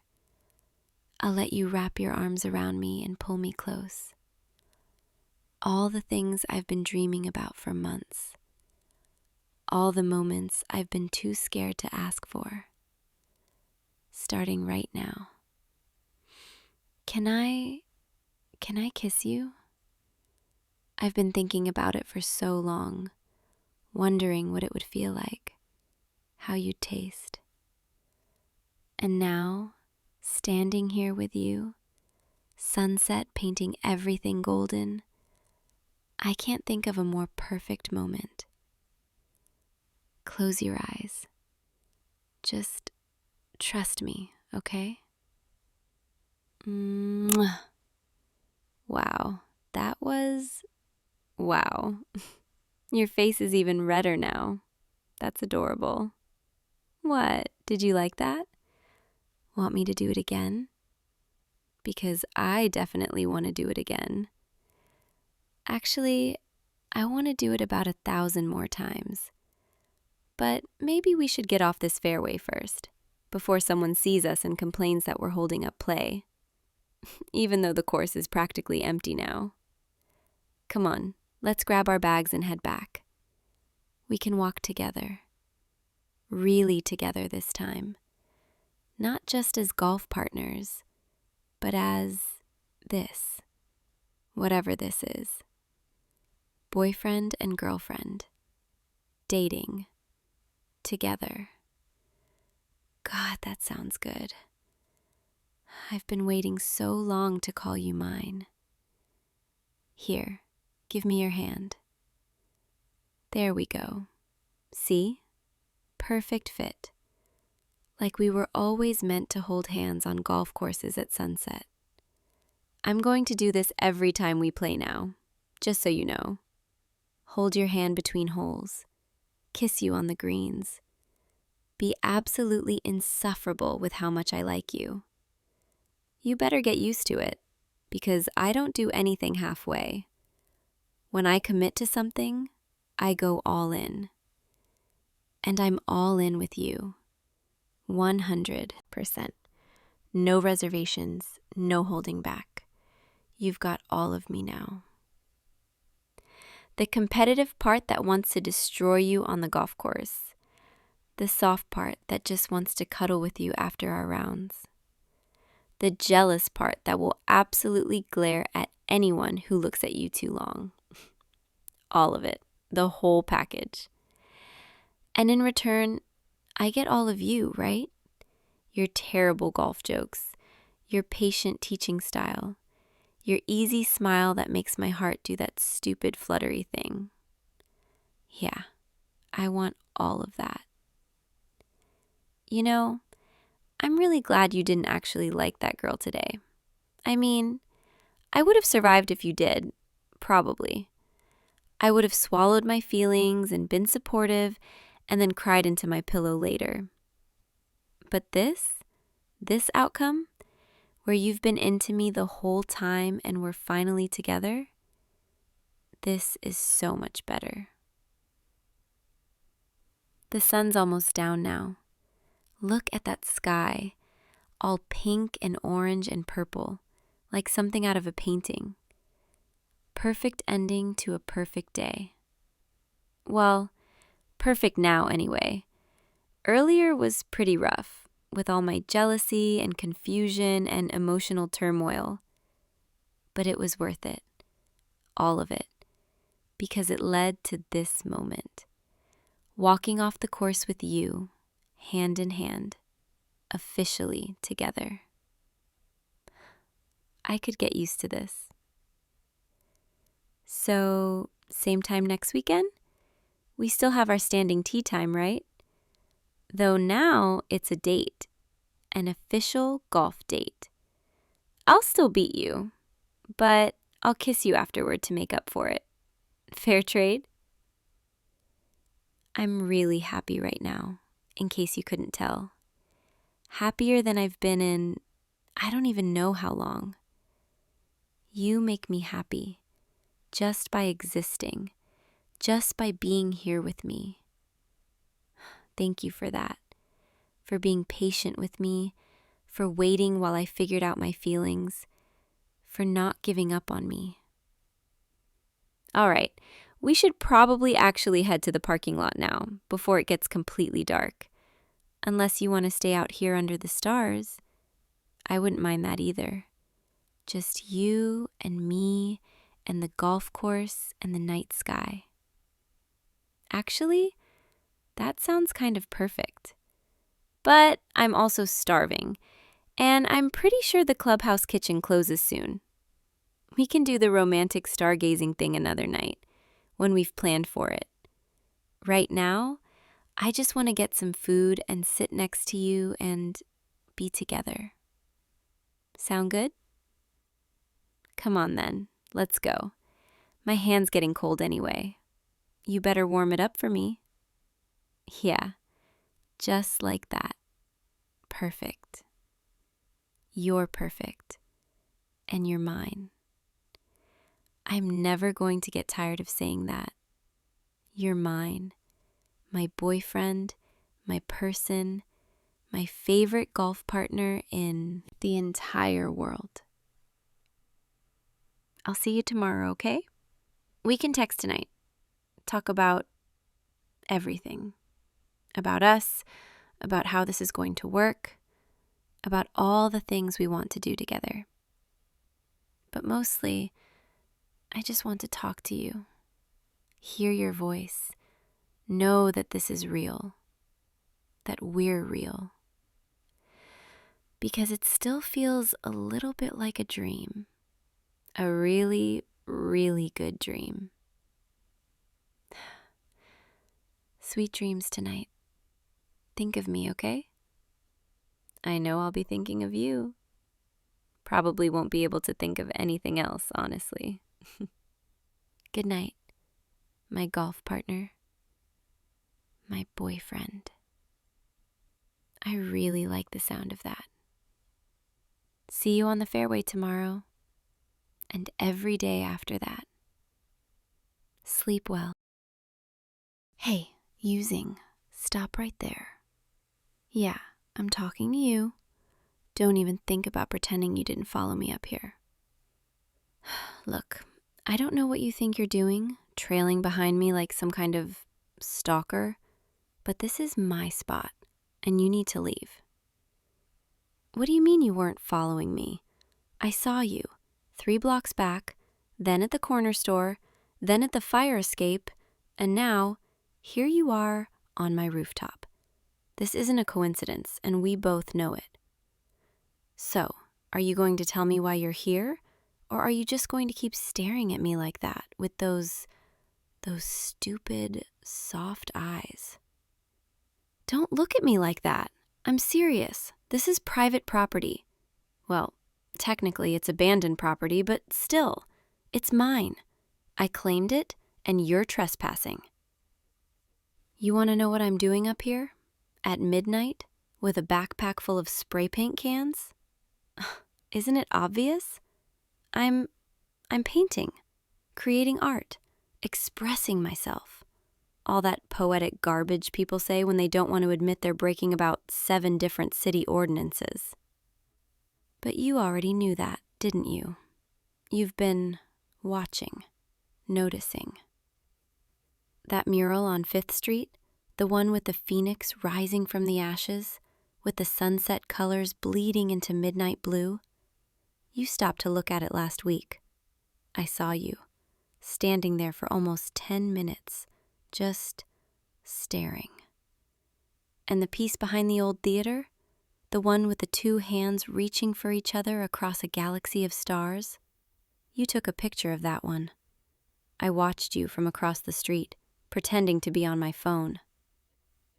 So yeah, I noticed you noticing, and I don't know how I feel about that yet. Most people, they walk right past. They don't see the art, they see vandalism, property damage, a mess to be painted over.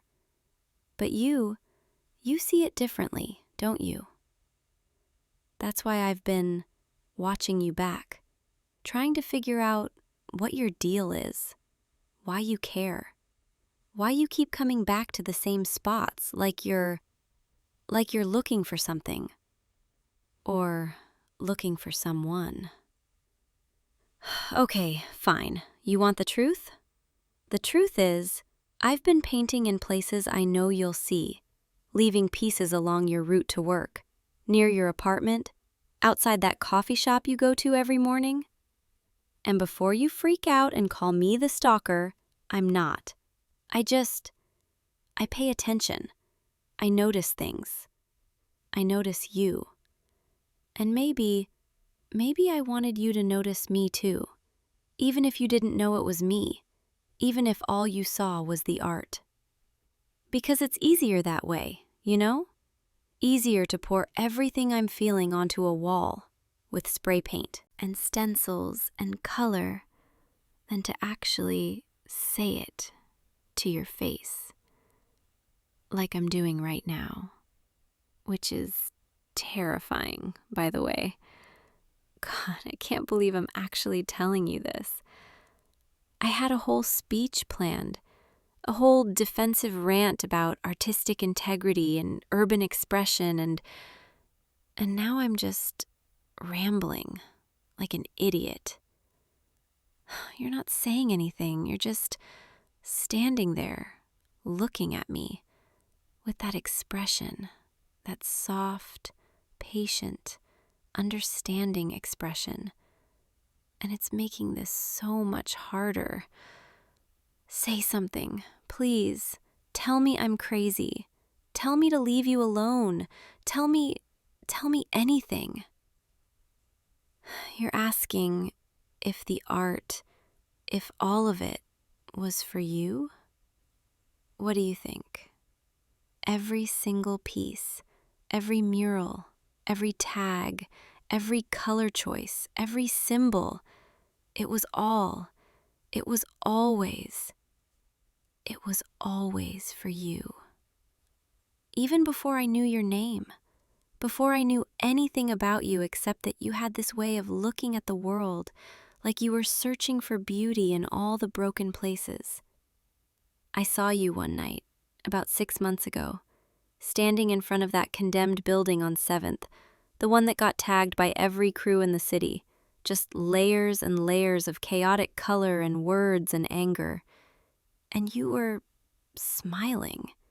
You were actually smiling, like you could see past all the mess, past all the territorial marking and the aggression, and you saw art.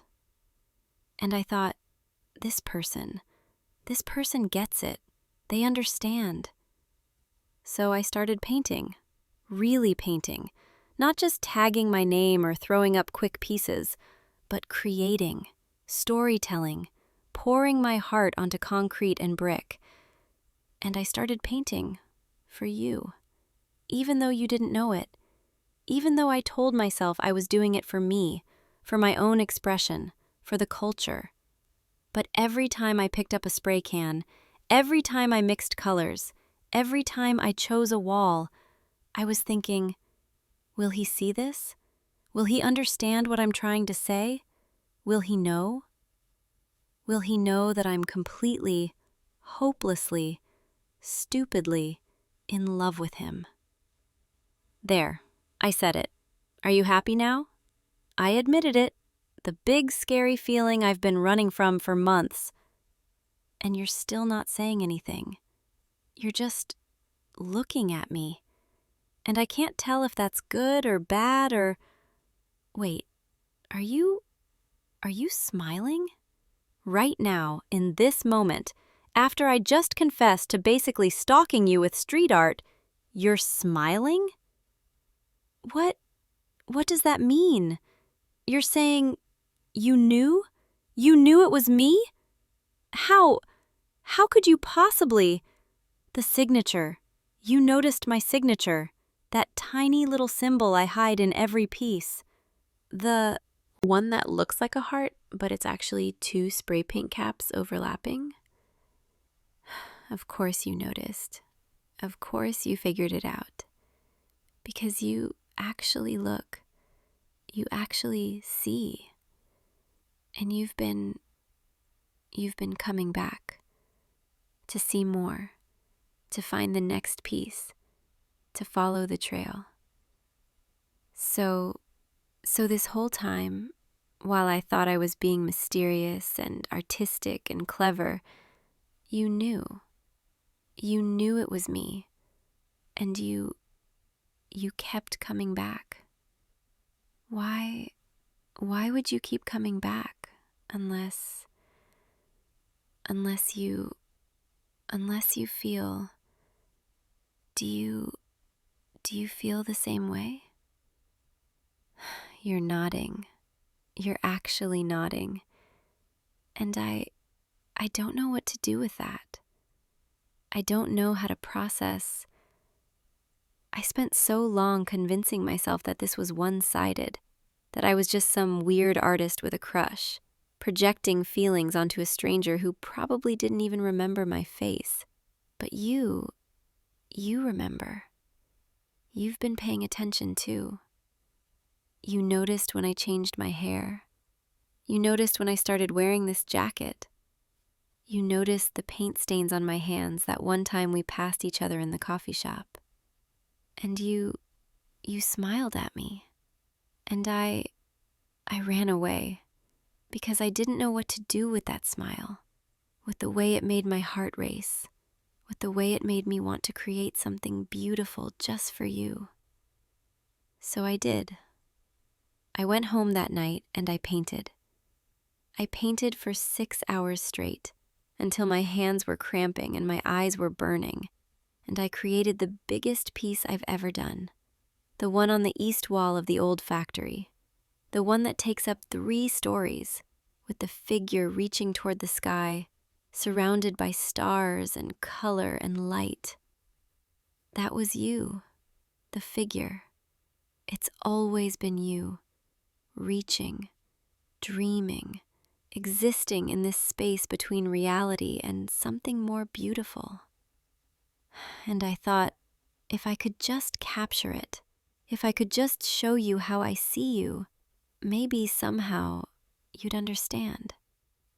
But I was too scared to tell you, too scared to risk ruining whatever this was, this strange, artistic connection.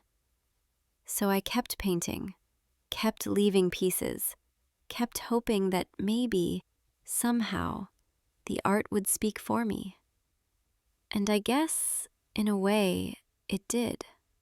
Because here you are, standing on my rooftop at midnight, looking at me like I'm one of my own murals, like I'm something worth studying, worth understanding, worth loving. God, I sound so cheesy right now. I'm supposed to be the cool, rebellious street artist, the one who doesn't care what anyone thinks, the one who lives for the art and nothing else. But the truth is, I do care. I care so much it terrifies me. I care what you think, what you feel, whether you see me the way I see you. And the fact that you followed me here tonight, the fact that you tracked down my spot, my sanctuary, the place where I create, that means you care too, doesn't it? You're stepping closer. Why are you stepping closer? Don't you know how hard it is for me to think when you're this close? I can see the paint stains on your shoes from standing too close to wet murals, the ones I told myself were dry, but I knew they weren't. I knew you'd get marked, claimed by my art, by me. Is that weird? Is it weird that I wanted that? Wanted you to carry pieces of my work with you? Wanted you to be connected to what I create? You're shaking your head. You're saying it's not weird. You're saying you kept those shoes, even though you could have cleaned them, because you wanted to keep that connection too. How are you so perfect? How do you always know exactly what to say, exactly how to make me feel like maybe I'm not crazy for feeling this way? Come here, closer. I want to show you something. See that wall over there? The one I haven't painted yet? The one that's just bare brick and old advertisements? That's our wall.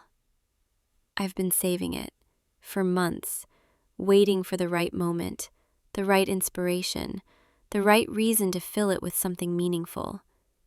And tonight feels like the right moment, because I want to create something with you, for us, something that represents whatever this is, whatever we're becoming.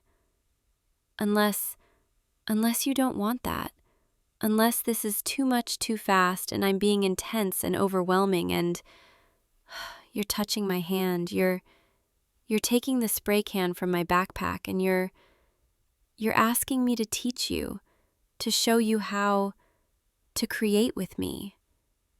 Yes, I want that. I want that so much. Okay, let's do this. Let's create something together, something that shows everything. First, we need to sketch, to plan, to visualize what we want to say.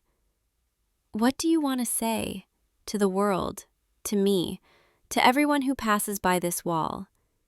You want to say that you're mine and I'm yours, and that art and love and truth, they're all connected, all part of the same beautiful mess. I like that. I really like that. Here, take this can, the red one. That's passion. That's intensity. That's the feeling in your chest when you see someone and everything else fades away. And I'll take the gold. That's warmth. That's light. That's the way you make me feel. Like I'm glowing. Like I'm more than I thought I could be.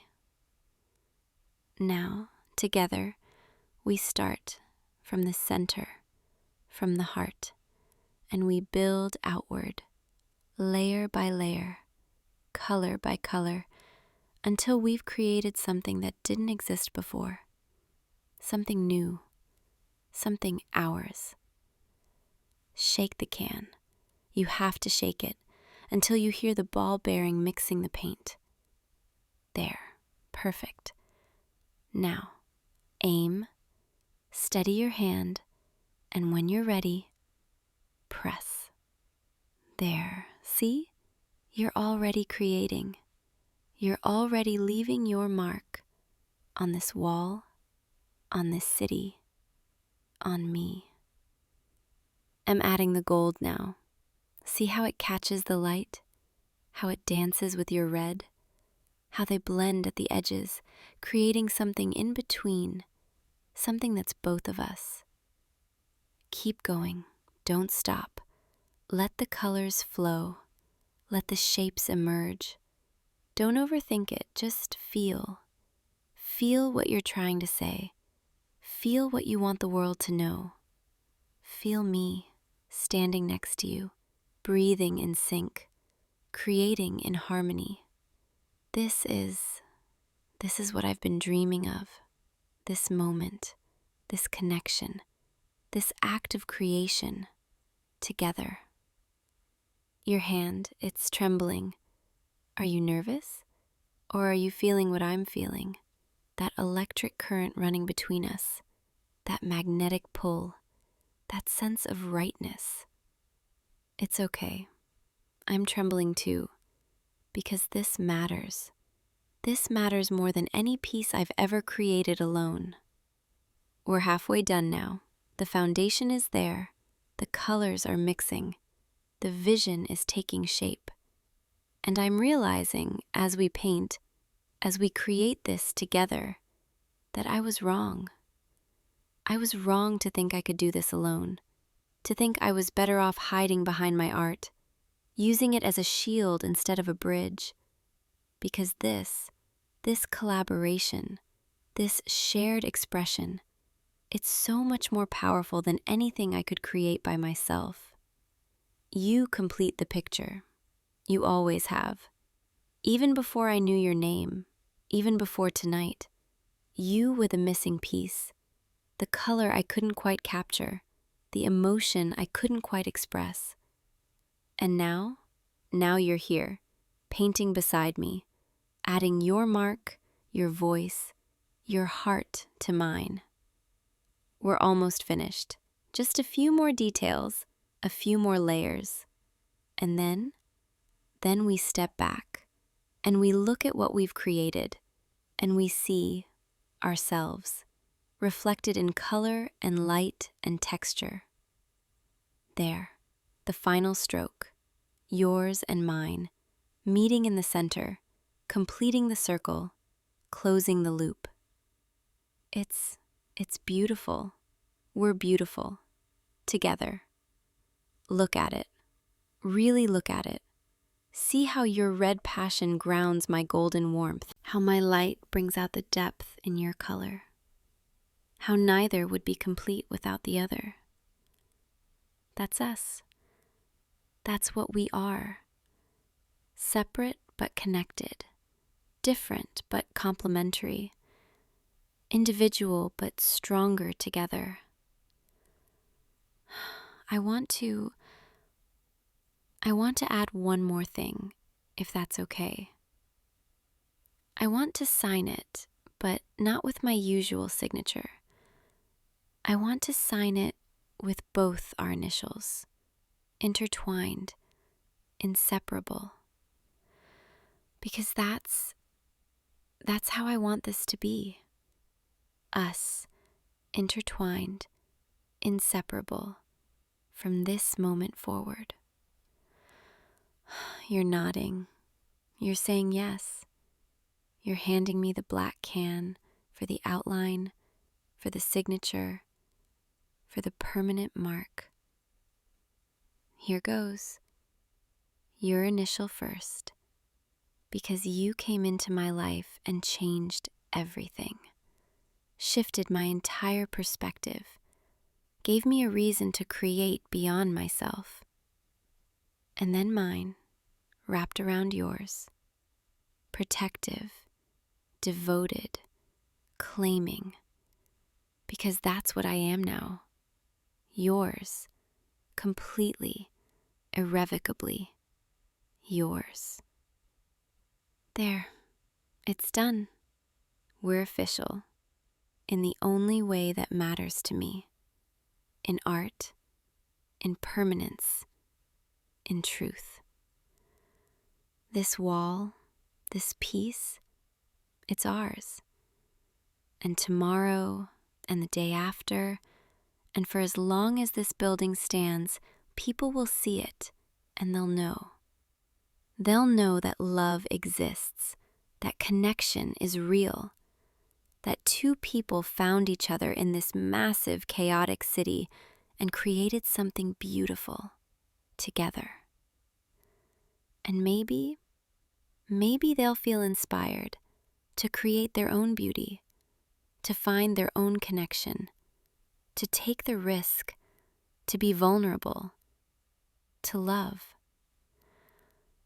I've never done this before, painted with someone else, shared my process, my space, my vision. I've always been so protective, so territorial, so convinced that collaboration would dilute the art, make it less authentic, less mine. But this doesn't feel diluted. It feels enhanced, enriched, elevated by your presence, by your input, by your heart beating next to mine. Thank you for following me, for figuring it out, for not letting me hide forever behind my walls and my paint and my stubborn pride. Thank you for seeing me, really seeing me, not just the art, not just the exterior, but the girl underneath, the one who's terrified and hopeful and desperately in love.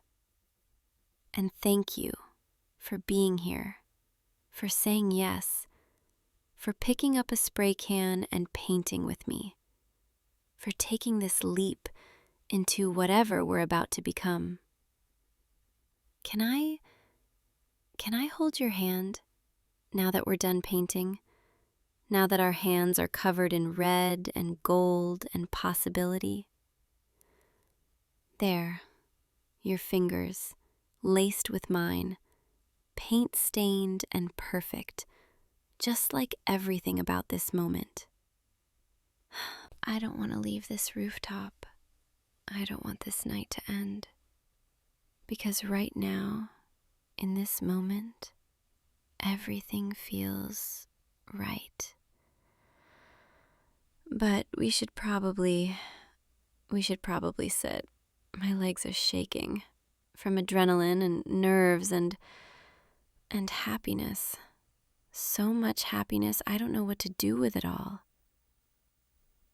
Come over here to the edge where we can see the city, see all the lights, see all the places I've painted for you, all the walls that were just practice, just preparation for tonight. Sit with me, close. Let me lean against you, if that's okay. I need to feel grounded, real, after everything that just happened. This is real, right? You're really here. We really just painted together. We really just confessed. We really just became something. You're wrapping your arm around me, pulling me closer, and I'm letting you. Because I don't want to be tough right now. I don't want to be defensive. I just want to be soft with you. Is this okay? Me being soft? Me not having all the answers? Me not being the cool, aloof artist who doesn't need anyone? Because the truth is, I need you. And that scared me. It scared me so much I tried to keep it all locked away, tried to channel it into art, tried to pretend I could survive on creativity alone. But I can't. I can't survive alone. Not anymore. Not now that I know what it feels like to create with you, to sit with you, to be held by you. You're saying you need me too. That you've been watching, waiting, hoping I'd let you in. How long have you felt this way? 3 months. You've been feeling this way for 3 months. Since that night you saw me painting the piece behind the library, the one with the open book and words flowing into birds, flying free. You said you stood there for an hour, watching me work, watching the way I moved, the way I concentrated, the way I smiled when I got a color just right. And you wanted to talk to me. wanted to tell me how beautiful it was, but I was wearing headphones, in my own world, unreachable. So you decided to learn my language, to understand my art, to follow the trail I was leaving, hoping it would lead back to me. And it did. It led you here, to my rooftop, to my heart, to this moment where I'm sitting in your arms, feeling safer than I've ever felt, despite being 7 stories up with no railing. That's probably a metaphor, isn't it?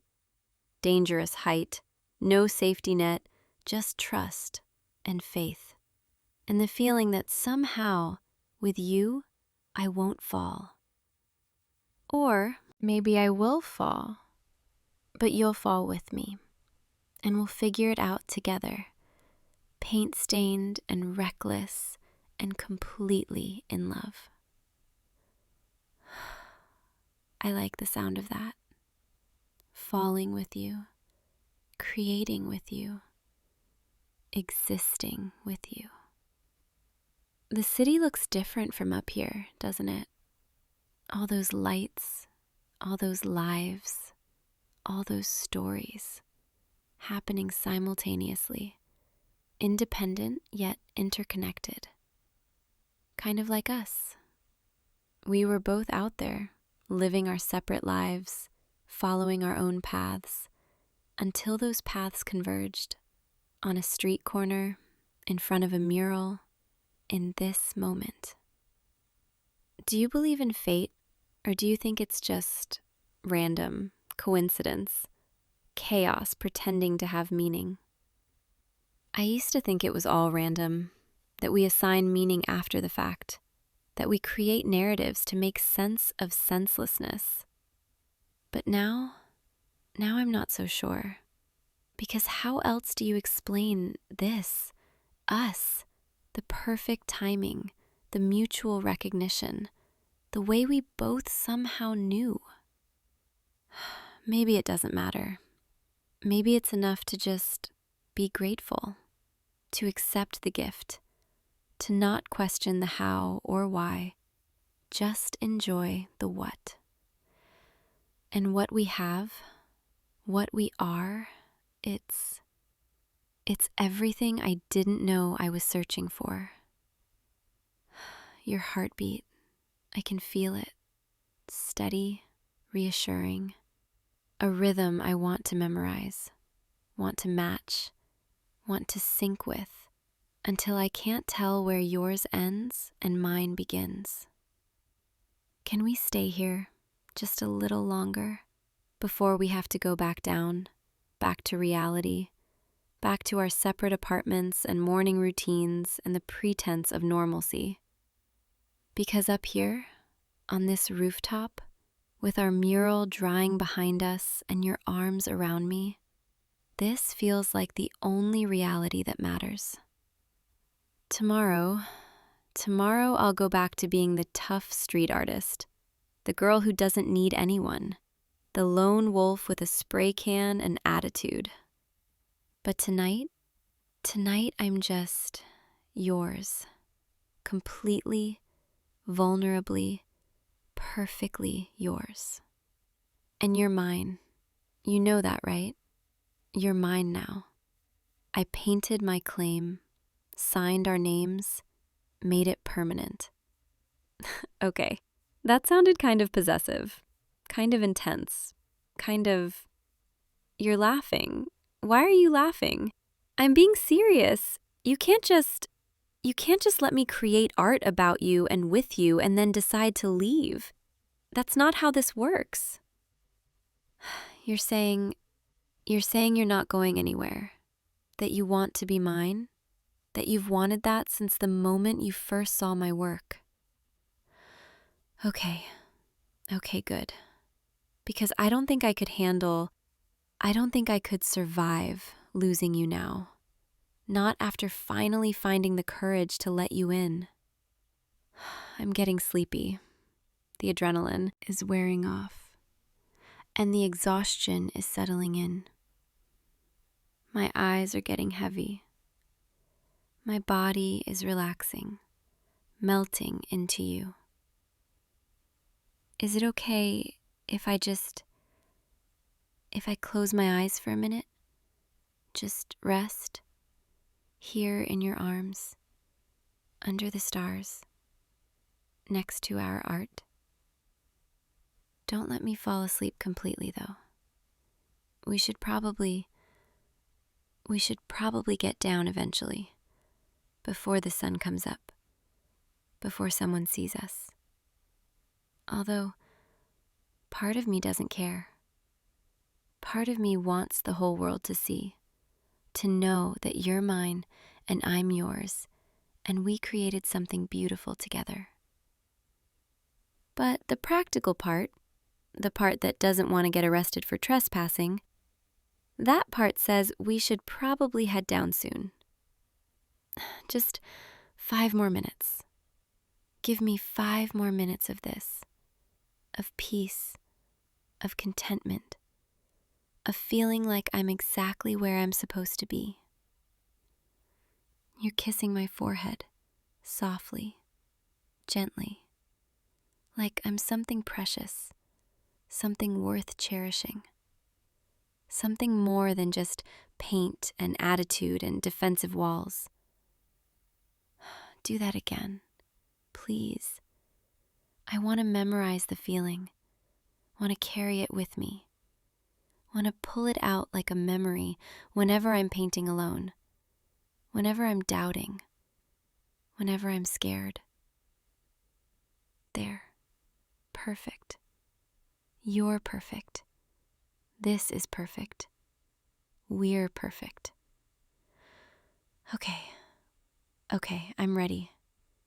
Ready to stand up, ready to climb down, ready to walk you home. Or let you walk me home. Or just walk together, wherever we're going. As long as we're going together, that's all that matters. Help me up. My legs are still shaky from emotion and height and the overwhelming sensation of everything changing in one night. There, steady. I've got you. You've got me. We've got each other. Before we go, before we leave this rooftop, look at our wall one more time. Really look at it. See what we made. See what we started. That's us. Forever. In paint, in color, in art, in truth. And tomorrow we'll create more. Together, separately, in tandem, in conversation. Because now that I know what it's like to create with you, I don't think I can go back to creating alone, to keeping you out, to pretending I don't need your input, your presence, your love. So get ready. Get ready to be pulled into every project, every piece, every wild idea I have at 3 a.m, because you're part of this now, part of my process, part of my art, part of me. Is that too much pressure? Am I being too intense again? Am I making you regret following me to a rooftop at midnight? You're shaking your head. You're saying you want that. You want all of it. The intensity, the late night inspiration, the paint-covered chaos, the beautiful mess that comes with loving an artist. Loving. You said loving, not just dating, not just seeing where this goes, but loving. Yeah, I like the sound of that. Loving you, being loved by you, existing in this space of mutual creation and affection and forever, if we're lucky, if we're brave, if we keep painting together, keep building together, keep choosing each other again and again. Come on, let's get down from here. Let's walk through the city, past all my murals, past all the pieces I made for you. And you can tell me what you saw in each one, what you felt, what you understood. And I'll tell you what I was trying to say, what I was too scared to say directly, what every color choice and symbol and placement meant. It'll be like a walking confession, a tour of my heart, laid out in spray paint and vulnerability across the entire city. And by the time we reach your door, or mine, or wherever we end up, we'll know everything, every secret, every fear, every hope, every dream. Because that's what happens when you create with someone, when you let them into your process, into your sanctuary, into your soul. They see all of you, the beautiful and the broken, the polished and the unfinished, the masterpiece and the work in progress. And they choose to stay, to contribute, to add their own colors to your canvas, to become part of the art. You chose to stay. You chose me. You chose us. And I choose you every day, every moment, every brushstroke, every breath. I choose you. Now come on, take my hand. Let's climb down carefully. I don't want to risk my favorite person falling 7 stories because I made them dizzy with confessions. Watch your step. Yeah, just like that. One rung at a time. When we hit the street, everything might look the same. Same lights, same alleys, same old walls. But it's not the same. We changed it. We changed us. From now on, every mural you pass, every color you see, every tag in the corner, you'll know there's a piece of my heart in it, and a place in it, for you. Come on, my love, our city's waiting, and we've got a lot more walls to paint, together.